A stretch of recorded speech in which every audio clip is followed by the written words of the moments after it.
Color management. Color management refers to the process of ensuring consistent and accurate colors throughout the entire photographic workflow, from capturing an image to viewing it on various devices such as monitors, printers, and online platforms. It involves calibrating and profiling devices to achieve color accuracy and consistency, using color spaces and profiles to maintain the integrity of colors, and understanding how different factors such as lighting conditions, and display settings can affect color reproduction. Ang color management ay tumutukoy sa proseso ng pagsisigurado ng pare-pareho at tumpak na kulay sa buong photographic workflow, mula sa pagkuha ng isang larawan hanggang sa pagtingin nito sa iba't ibang mga devices tulad ng monitor, printer, at online platforms. Ito ay nagpapakilos sa pamamagitan ng pagsasaayos at pagpaprofile sa mga device upang makamit ang tumpak na kulay at consistency, gamit ang mga color space at profile upang mapanatili ang integridad ng kulay at pag-unawa kung paano nakakaapekto ang iba't ibang mga salik tulad ng conditions ng ilaw at mga setting ng display sa reproduction ng kulay. Kabilang dito sa color management ay ang monitor calibration. Calibrating your monitor ensures that the colors you see on your screen are accurate. Using a colorimeter or spectrophotometer, you can adjust settings such as brightness, contrast, and color temperature to match industry standard color profiles. Kalibrasyon ng monitor. Ang pagkalibrasyon ng iyong monitor ay nagsisiguro na ang mga kulay ay nakikita mo sa iyong screen ay tumpak. Gamit ang isang colorimeter o spectrophotometer, maaari mong ayusin ang mga setting tulad ng liwanag, contrast, at temperature ng kulay upang tugma sa mga industry standard ng profile ng iyong kulay. Printer profiling. If you print your photos, ensuring that your printer is calibrated and using the correct color profiles is essential for accurate color reproduction.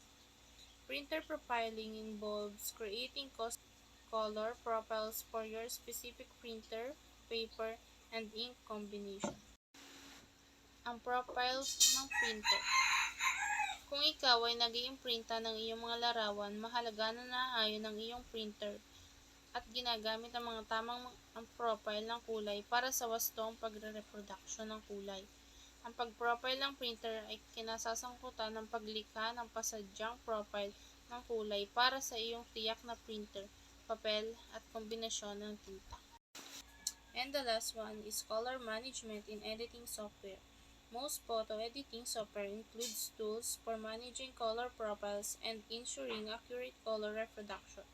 Understanding how to properly configure color management settings in your editing software can help maintain consistency in color throughout your workflow. Pamamahala ng kulay sa software sa pag-e-edit.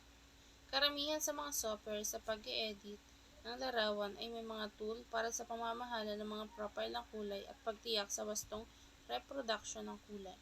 Ang pag-unawa sa kung paano wastong i-configure ang mga setting ng pamamahala ng kulay sa iyong software sa pag-edit ay makakatulong sa pananatili ng consistency sa kulay sa buong iyong workflow. Next is different types of photography. Portrait photography focuses on capturing the personality and essence of a person or group of people. Ito ay nakatuon sa pagkuha ng personalidad at esensya ng isang tao o grupo ng mga tao. Landscape photography involves capturing outdoor scenes, often highlighting the beauty of nature. Kinasasangkutan ng pagkuha ng mga larawan sa labas, kadalasang nagpapakita ng kagandahan ng kalikasan. Macro photography deals with capturing extreme close-up shots of small subjects, revealing intricate details. Tumatalakay sa pagkuha ng mga ekstremong malapit na mga larawan ng maliit na bagay, nagpapakita ng mga detalyadong bahagi. Street photography captures candid moments of every life in public places, often focusing on people and urban scenes. Pagkuha ng mga candid na sandali sa pang-araw-araw na buhay sa mga pampublikong lugar, kadalasan nakatuon sa mga tao at mga urban na tanawin. Fashion photography focuses on showcasing clothing, accessories, and style in a visually appealing way. Layo nitong magpakita ng mga damit, accessory, at estilo sa isang nakakaakit na paraan. Architecture photography involves capturing buildings, structures, and architectural details, often emphasizing designs and symmetry. Ito ay kinasasangkapan ng pagkuha ng mga gusali, istruktura at mga detalye ng arkitektura. Kadalasang pinalalakas ang disenyo at simetriya. Sports photography capture fast-paced action during sporting events requiring quick reflex and specialized equipment to freeze motion. Nagsasalamin na mabilis na kilos sa mga palaro, nangangailangan na mabilis na mga reflex at special na kagamitan upang patigilin ang kilos.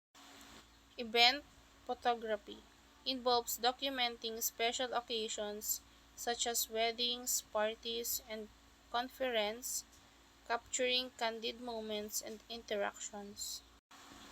Kasali dito ang mga espesyal na okasyon tulad ng mga kasal, party at mga komprehensya na nagka-capture ng mga candid na sandali at interaction. And the last is astrophotography, deals with capturing image of essential objects such as stars, planets, and galaxies, often requiring long exposures and specialized equipment.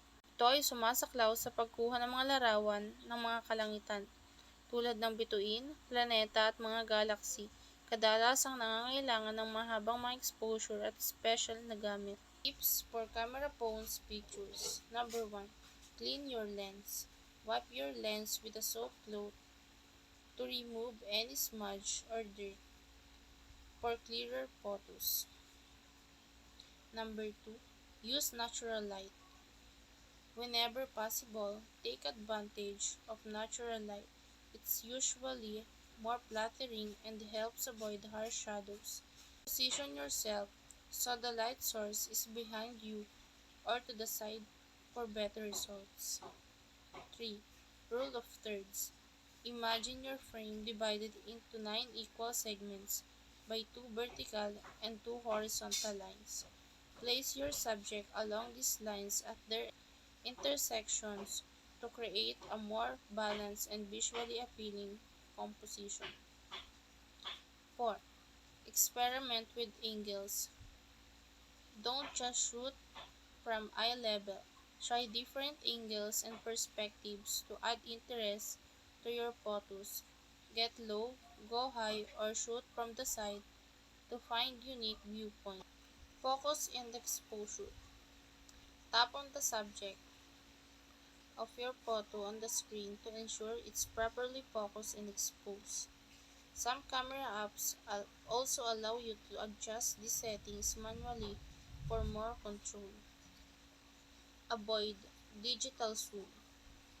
Digital zoom can degrade image quality. Instead of zooming in, try to physically get closer to your subject or crop the photo later for better results. Use HDR mode. High dynamic range mode can help capture better detail in both the highlights and shadows of your photos, especially in high contrast scenes. 8. Keep it steady. Hold your phone with both hands and steady your elbows against your body for sharper photos, especially in low light conditions. You can also use a tripod or prop your phone against a stable surface of added stability. And the last, 9. Experiment with editing. Most camera apps offer basic editing tools like cropping, exposure, adjustment, and filters. Play around with this to enhance your photos and give them your own creative touch.